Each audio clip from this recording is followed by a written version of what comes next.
أعوذ بالله من الشيطان الرجيم. بسم الله الرحمن الرحيم.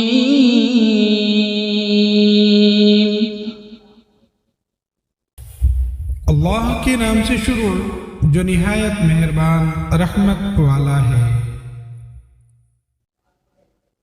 الرحمن علم القرآن. رحمان نے اپنے محبوب کو قرآن سکھایا۔ تفسیر میں ہے کہ حضور صلی اللہ تعالی علیہ وآلہ وسلم کے پاس قرآن پاک بظاہر حضرت جبرائیل علیہ السلام کے ذریعے آیا، لیکن در حقیقت اللہ تعالیٰ نے اپنے محبوب صلی اللہ تعالی علیہ وآلہ وسلم کو سارا قرآن سکھایا ہے۔ خلق الإنسان علمه البيان.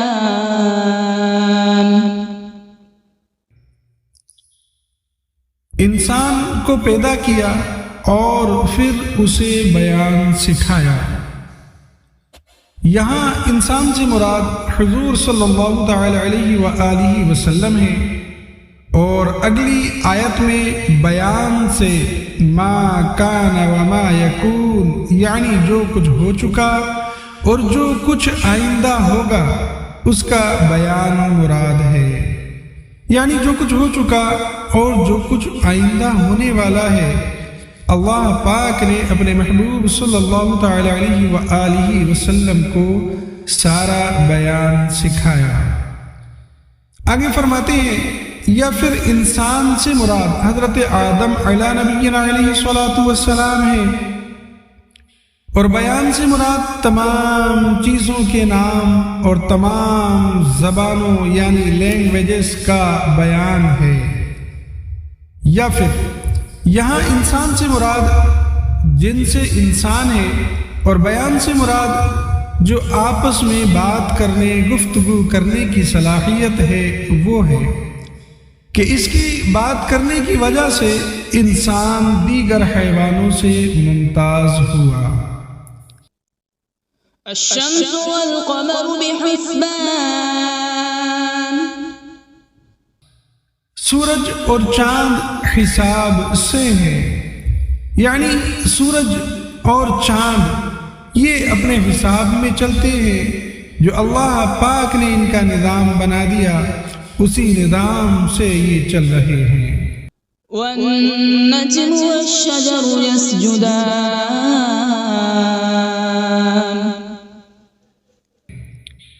اور بغیر تنے والی نباتات اور درخت سجدہ کرتے ہیں۔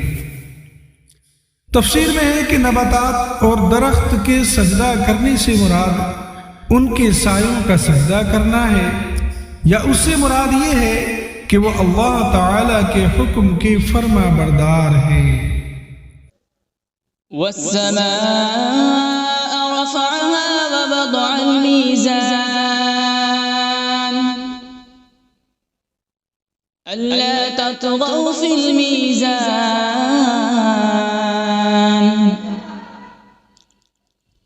وأقيموا الوزن بالقسط ولا تخسروا الميزان.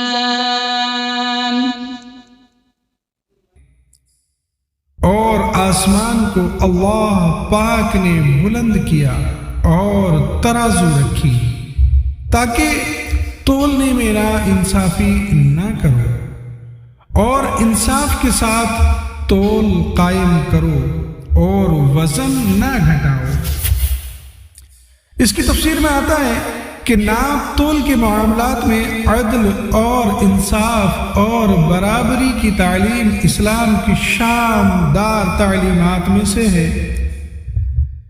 اس کی اہمیت کا اندازہ اس سے لگایا جا سکتا ہے کہ ناپ تول میں نا انصافی سے معاشرے میں جھگڑے فسادات برپا ہوں گے، باہمی بغض اور عناد بھی پیدا ہوگا، اور یہ چیزیں معاشرتی امن کو تباہ و برباد کر دیتی ہیں۔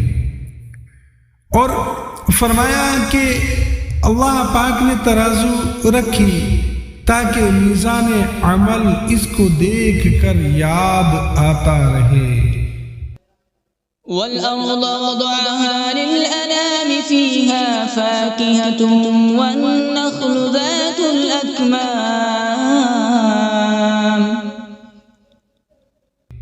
اور اس نے مخلوق کے لیے زمین رکھی، اس میں پھل، میوے اور غلاف والی کھجوریں ہیں۔ وَالْحَبُّ ذُو الْعَصْفِ وَالرَّيْحَانُ فَبِأَيِّ آلَاءِ رَبِّكُمَا تُكَذِّبَانِ، اور بھوسے والا اناج اور خوشبودار پھول ہیں۔ تو اے جنات اور انسانوں کے گروہ، تم دونوں اپنے رب کی کون کون سی نعمتوں کو جھٹلاؤ گے؟ خلق الانسان من صلصال كالفخار، اس نے انسان کو ٹھیکری جیسی بجنے والی سوکھی مٹی سے پیدا فرمایا۔ تفسیر میں ہے کہ یہاں انسان سے مراد حضرت سیدنا آدم علی نبینا علیہ الصلاۃ والسلام ہے، اور اس آیت میں اللہ تعالی نے آپ علیہ الصلاۃ والسلام کی پیدائش کی کیفیت کا ایک انداز بیان فرمایا۔ وَخَلَقَ الْجَانَّ مِن مَّارِجٍ مِّن نَّارٍ،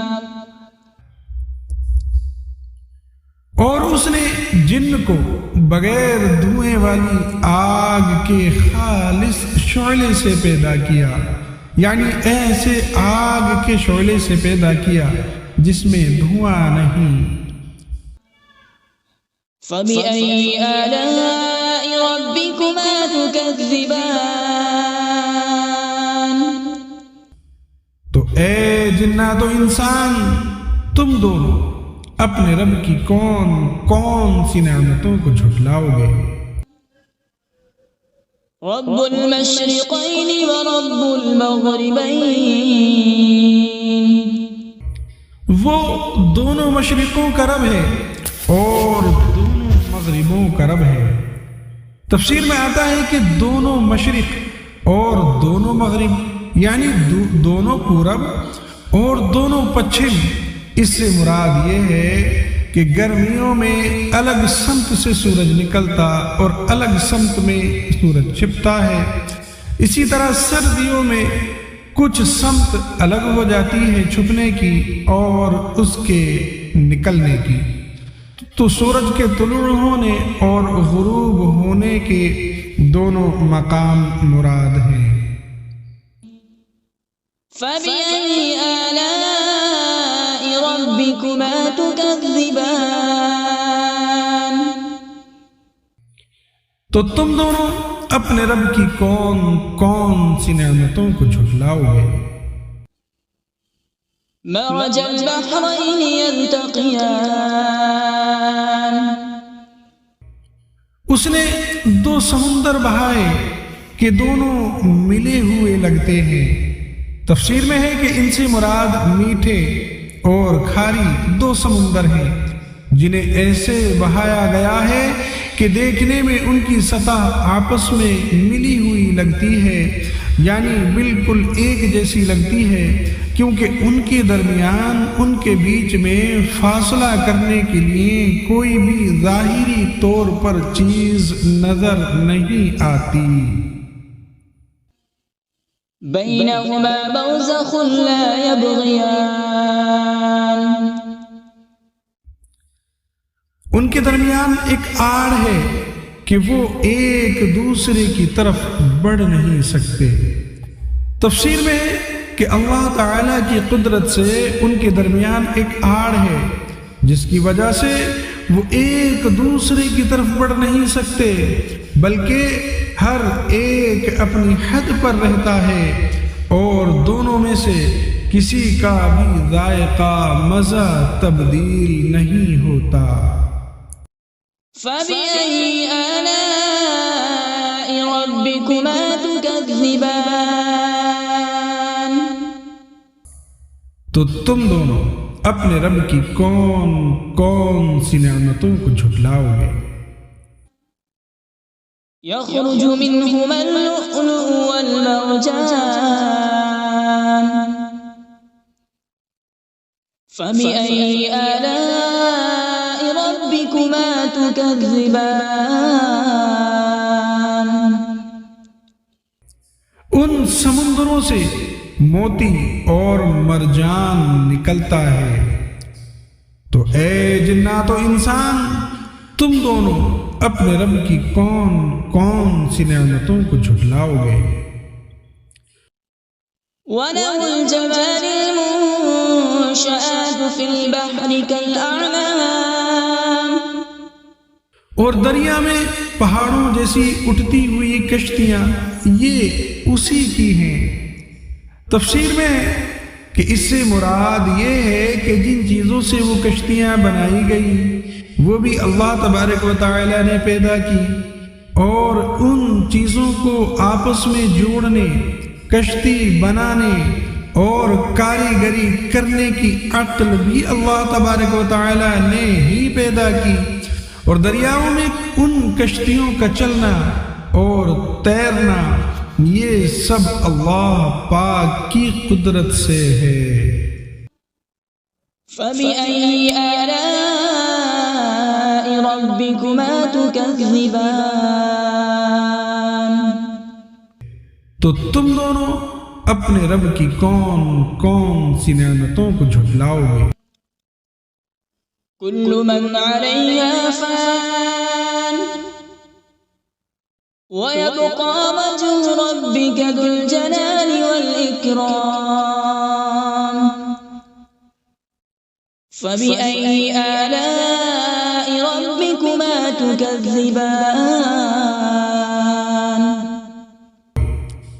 زمین پر جتنی مخلوق ہے یہ سب فنا ہونے والی ہے، اور تمہارے رب کی عظمت اور بزرگی والی ذات یہ باقی رہے گی۔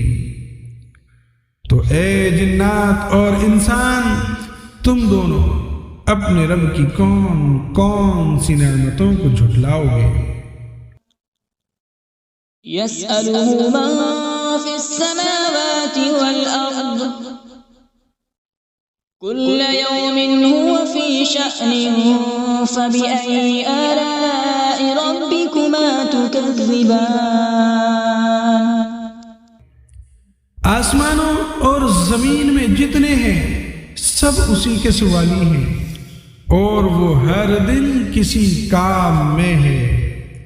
تفسیر میں کہ اس آیت کا معنی یہ ہے کہ اللہ تعالی ہر وقت اپنی قدرت کے آثار ظاہر فرماتا ہے، کسی کو روزی دیتا ہے، کسی کو مارتا ہے اور کسی کو زندہ کرتا ہے، کسی کو عزت دیتا ہے اور کسی کو ذلت میں مبتلا کر دیتا ہے، کسی کو مالدار کرتا ہے اور کسی کو محتاج، کسی کے گناہ بخشتا ہے اور کسی کی تکلیف دور کرتا ہے۔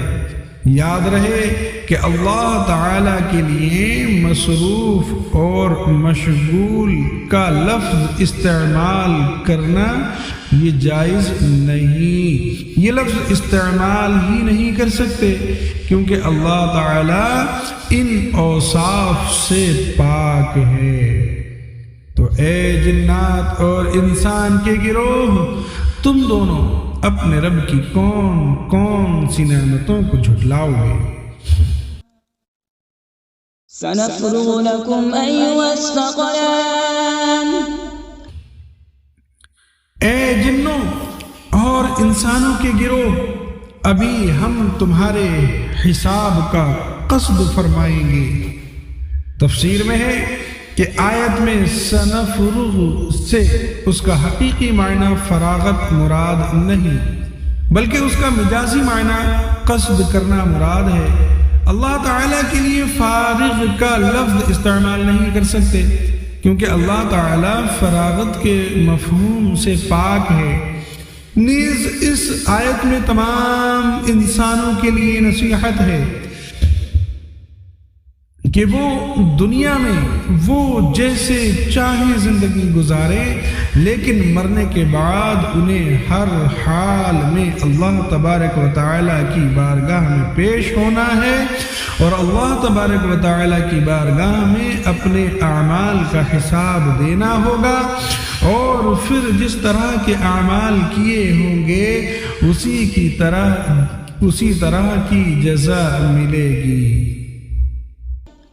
فبأي آلاء ربكما تكذبان؟ تو تم دونوں اپنے رب کی کون کون سی نعمتوں کو جھٹلاؤ گے؟ یا معشر الجن والانس ان استطعتم ان تنفذوا من اقطار السماوات والارض فانفذوا لا تنفذون الا بسلطان۔ اے جنوں اور انسانوں کی گروہ، اگر تم سے ہو سکے کہ آسمانوں اور زمین کے کناروں سے نکل جاؤ تو نکل جاؤ، لیکن تم جہاں نکل کر جاؤ گے وہاں اسی کی سلطنت ہے۔ فبأي آلاء ربكما تكذبان؟ تو اے جنات اور انسان کے گروہ، تم دونوں اپنے رب کی کون کون سی نعمتوں کو جھٹلاؤ گے؟ يرسل عليكما شواظ من نار ونحاس فلا تنتصران۔ فبأي آلاء ربكما تكذبان؟ تم پر آگ کا بغیر دھوئے والا خالص شعلہ اور بغیر شعلے والا خالص دھواں بھیجا جائے گا، تو تم ایک دوسرے کی مدد نہ کر سکو گے۔ تو اے جنات اور انسان کے گروہ، تم دونوں اپنے رب کی کون کون سی نعمتوں کو جھٹلاؤ گے؟ فإذا انشقت السماء فكانت وردة كالدهان۔ فبأي آلاء ربكما تكذبان؟ پھر جب آسمان پھٹ جائے گا تو گلاب کے پھول جیسا سرخ ہو جائے گا جیسے سرخ چمڑا۔ تو اے جنات و انسان، تم دونوں اپنے رب کی کون کون سی نعمتوں کو جھٹلاؤ گے؟ فَيَوْمَئِذٍ لَا يُسْأَلُ عَنْ ذَنبِهِ إِنسٌ وَلَا جَانٌّ۔ تو اس دن کسی آدمی اور جن سے اس کے گناہ کے متعلق نہیں پوچھا جائے گا۔ اس کی تفسیر میں ہے کہ قیامت میں جنوں اور انسانوں سے سوال ہوں گے۔ اس آیت میں جو سوال کی نفی ہے اس کی علماء نے متعدد تعویلات بیان کی ہیں، جن سے ایک یہ ہے کہ جب لوگ قبروں سے اٹھائے جائیں گے اور آسمان پھٹے گا تو اس دن فرشتے مجرموں سے دریافت نہیں کریں گے، مجرموں سے ان کے اعمال کے بارے میں نہیں پوچھیں گے، بلکہ ان کی صورتیں دیکھ کر ہی پہچان لیں گے۔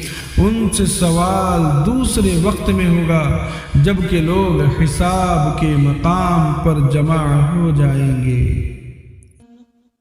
فَبِأَيِّ آلَاءِ رَبِّكُمَا تُكَذِّبَانِ؟ تو اے جنات و انسان، تم دونوں اپنے رب کی کون کون سی نعمتوں کو جھٹلاؤ گے؟ يعرف المجرمون بسيماهم فيؤخذ بالنواصي والأقدام۔ فبأي آلاء ربكما تكذبان؟ مجرم اپنے چہروں سے پہچانے جائیں گے تو انہیں پیشانی اور پاؤں سے پکڑا جائے گا، تو تم دونوں اپنے رب کی کون کون سی نعمتوں کو جھٹلاؤ گے؟ هذه جهنم التي يكذب بها المجرمون يطوفون بينها وبين حميم آن فبأي آلاء ربكما تكذبان۔ یہ وہ جہنم ہے جسے مجرم جھٹلاتے تھے، جہنمی جہنم اور انتہائی کھولتے ہوئے پانی میں چکر لگائیں گے، تو تم دونوں اپنے رب کی کون کون سی نعمتوں کو جھٹلاؤ گے؟ وَلِمَنْ خَافَ مَقَامَ رَبِّهِ جَنَّتَانِ، اور جو اپنے رب کے حضور کھڑے ہونے سے ڈرے اس کے لیے 2 جنتیں ہیں۔ تفسیر میں آتا ہے کہ اس آیت کا معنی یہ ہے کہ جسے دنیا میں قیامت کے دن اپنے اللہ پاک کے حضور حساب کی جگہ میں حساب کے لیے کھڑے ہونے کا ڈر ہو اور گناہ چھوڑ دے اور فرائض کی بجا آوری کرے، تو اس کے لیے آخرت میں اللہ پاک 2 جنتیں عطا فرمائے گا۔ فَبِأَيِّ آلَاءِ رَبِّكُمَا تُكَذِّبَانِ۔ تو اے جنات اور انسان کے گروہ، تم دونوں اپنے رب کی کون کون سی نعمتوں کو جھٹلاؤ گے؟ ذَوَاتَا أَفْنَانٍ فَبِأَيِّ آلَاءِ رَبِّكُمَا تُكَذِّبَانِ۔ کہ وہ شاخوں والی ہیں، تو تم دونوں اپنے رب کی کون کون سی نعمتوں کو جھٹلاؤ گے؟ فِيهِمَا عَيْنَانِ تَجْرِيَانِ فَبِأَيِّ آلَاءِ رَبِّكُمَا تُكَذِّبَانِ۔ ان میں 2 چشمے بہہ رہے ہیں، تو تم دونوں اپنے رب کی کون کون سی نعمتوں کو جھٹلاؤ گے؟ فِيهِمَا مِن كُلِّ فَاكِهَةٍ زَوْجَانِ۔ ان دونوں جنتوں میں ہر پھل کی 2 قسمیں ہیں۔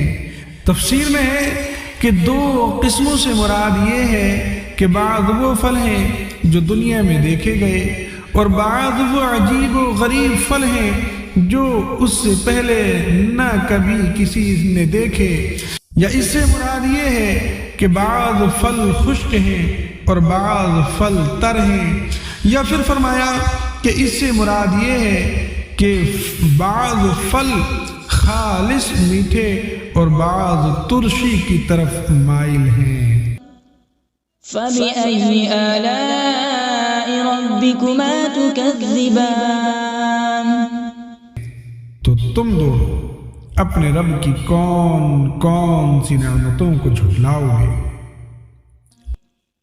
متكئين على فرش بطائنها من استبرق وجنى الجنتين دان فبأي آلاء ربكما تكذبان۔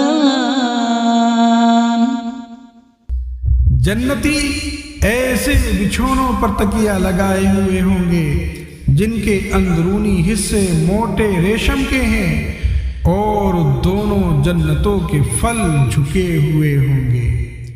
تفسیر میں ہے کہ یعنی ان دونوں جنتوں کا پھل اتنا قریب ہوگا کہ کھڑا، بیٹھا اور لیٹا ہر شخص اسے چن لے گا، جبکہ دنیا کے پھلوں میں یہ خاصیت نہیں ہوتی۔ تو تم دونوں اپنے رب کی کون کون سی نعمتوں کو جھٹلاؤ گے؟ فِيهِنَّ قَاصِرَاتُ الطَّرْفِ لَمْ يَطْمِثْهُنَّ إِنسٌ قبلهم ولا جان. ان جنتوں میں وہ عورتیں ہیں کہ شوہر کے سوا کسی کو آنکھ اٹھا کر نہیں دیکھتی، جنہیں ان کے شوہروں سے پہلے نہ کسی آدمی نے چھوا اور نہ کسی جن نے. اس کی تفسیر میں ہے کہ تقوی اور شرم و حیا عورت کا بہت بڑا کمال اور جنتی عورتوں کا عظیم وصف ہے.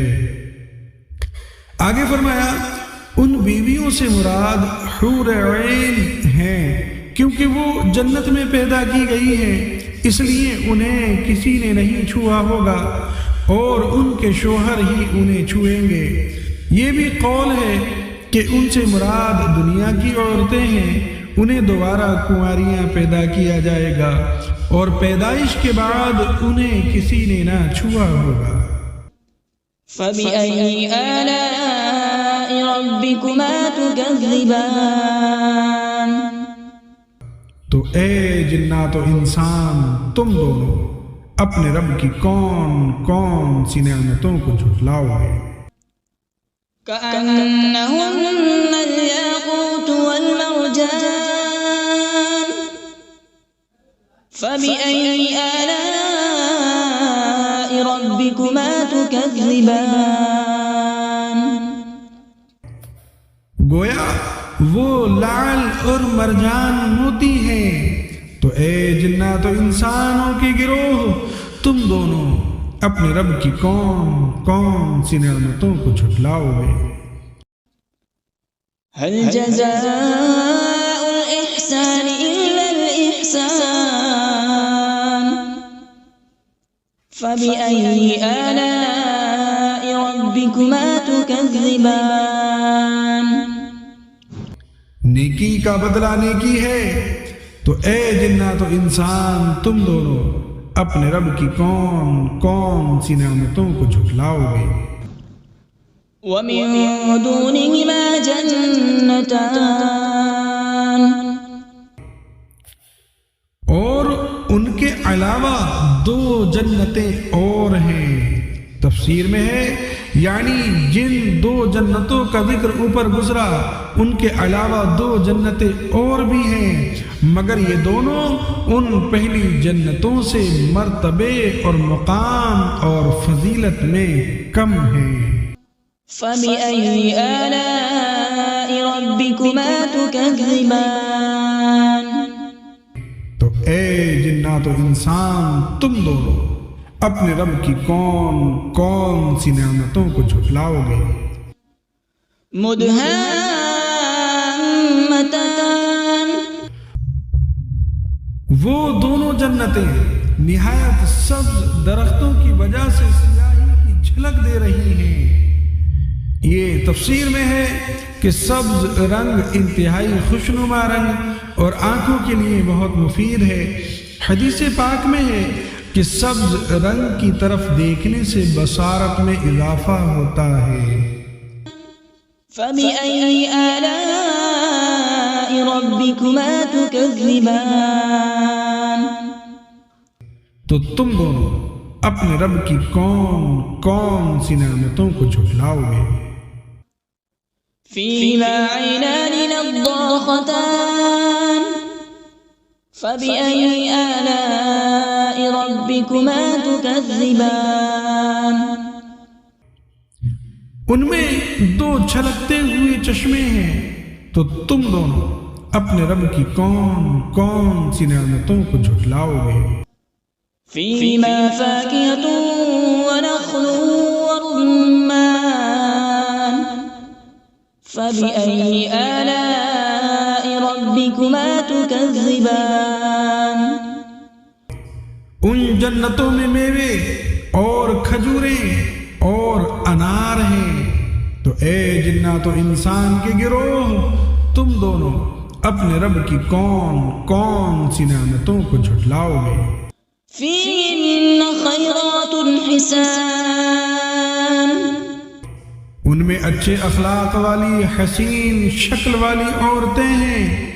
تفسیر میں ہے کہ جنت میں اچھی عادت اور اخلاق والی اور حسین و جمیل عورتیں ہیں۔ یہاں اخلاقی اچھائی کو اللہ تعالیٰ نے پہلے ذکر کیا۔ اس سے معلوم ہوا کہ اچھی عادت اچھی صورت سے افضل ہے، لہذا نکاح کے لیے کسی عورت کا رشتہ دیکھتے وقت اس کے حسن و جمال کے مقابلے میں اس کی اچھی سیرت، اس کے اچھے کردار، اس کی دینداری اور اس کی اچھی عادات کو ترجیح دینا چاہیے۔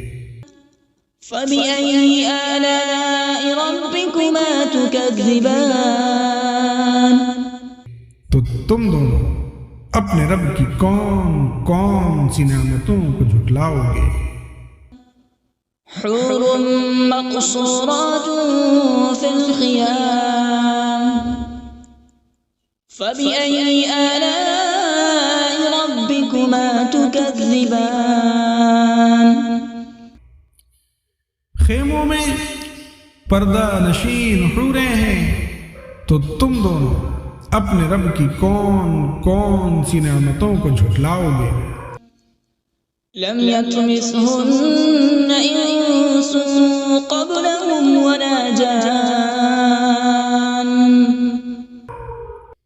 ان کے شوہروں سے پہلے انہیں نہ کسی آدمی نے چھوا اور نہ کسی جن نے۔ تفسیر میں ہے یعنی جیسے ان سابقہ دو جنتوں کی حوریں اپنے جنتی شوہروں کے علاوہ جن اور انسانوں کے چھونے سے محفوظ تھیں، ایسے ہی اب مذکورہ دونوں جنتوں کی بھی حوریں انسان اور جنات کے چھونے سے محفوظ ہیں۔ فَبِأَيِّ آلَاءِ رَبِّكُمَا تُكَذِّبَانِ، تو تم دونوں اپنے رب کی کون کون سی نعمتوں کو جھٹلاؤ گے؟ متكئين على رفرف خضر وعبقري حسان، جنتی سبز قالینوں اور انتہائی خوبصورت بچھونوں پر تکیہ لگائے ہوئے ہوں گے۔ تفسیر میں آتا ہے کہ اللہ تعالیٰ کے حضور کھڑے ہونے سے ڈرنے والوں کو جو دو جنتیں عطا ہوں گی، ان کے جنتی بچھونوں کا ظاہری حال بیان نہیں کیا گیا، کیونکہ ان کے بچھونوں کی شان بہت بلند ہے اور ان کا ظاہری حال عقل اور فہم کے ادراک سے باہر ہے، یعنی یہ سمجھ سے باہر ہے، جبکہ دوسری دو جنتوں میں اہل جنت کو عطا ہونے والے بچھونوں کا ظاہری حال یہاں بیان کر دیا گیا۔ وہ سبز اور منقش ہوں گے، اس سے ان بچھونوں میں فرق صاف ظاہر ہو رہا ہے۔ فَبِأَيِّ آلَاءِ رَبِّكُمَا تُكَذِّبَانِ، تو تم دونوں اپنے رب کی کون کون سی نعمتوں کو جھٹلاؤ گے؟ تبارک اسم ربک ذی الجلال والإکرام، تمہارے رب کا نام بڑی برکت والا ہے جو عظمت اور بزرگی والا ہے۔ ان الفاظ یا ذی الجلال والاکرام کو اپنی عادت میں شامل کرنا چاہیے کہ اس سے دعا جلد قبول ہوتی ہے۔ صلو علی الحبیب صلی اللہ تعالی علی محمد صلی اللہ تعالی علیہ وآلہ وسلم۔